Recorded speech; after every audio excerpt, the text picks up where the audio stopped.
प्रत्येक मनीष मरला पर स्वर्ग को जाकि आम समस्ते जन्म नहीं था समस्ते यही दुनिया रे बंचु एवं दिने न दिने आम समस्त देहांत हो तापर प्रत्येक मनीष स्वर्ग को जाए कि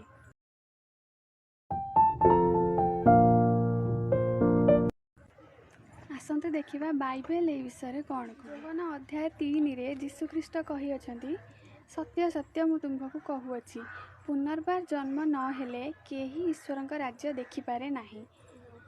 सत्य सत्य मु तुमको कहूँगी जल और आत्मार जन्म नहेले केही ईश्वर का राज्य प्रवेश करें ना।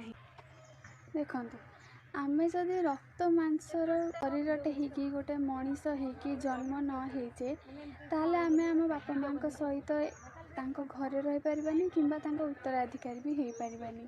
ठीक सेमती आमे जदि ईश्वर पिला हिसाब से जन्म नहीचे ताले आमे घरे रही पारबानी जोटा कि स्वर्ग।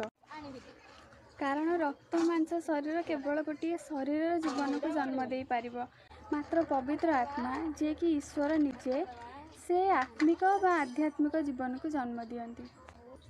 कारण रक्त मांस ईश्वर का राज्य को अधिकार करि परिबो नहीं जोड़ा क्षय से अक्षयता को अधिकार करि परिबो नहीं। जोहन अध्याय 3 रे निकोदेम पचारिछंती वृद्ध हेले मनुष्य की प्रकार जन्म हो पारे से कौन द्वितीय थर आपण मातार गर्भरे प्रवेश करी जन्म हो पारे। देखंतु जो मुहूर्त गोटे लोकटे जीशुख्रीष्ट कठी विश्वास करे जीशुख्रीष्ट क्रूसरे आम तांको जीवन देते विश्वास करे से मुहूर्त गोटे लोक पुनर्बार जन्म निए ईश्वर जन्म निए जो माने ताहांको नाम विश्वास कले से समस्त को से ईश्वर संतान होगा निमंते अधिकार देले। से माने रक्तरु शरीर इच्छारू अबा मनुष्यर इच्छारू जात हेले नहीं बरम ईश्वर जात हेले।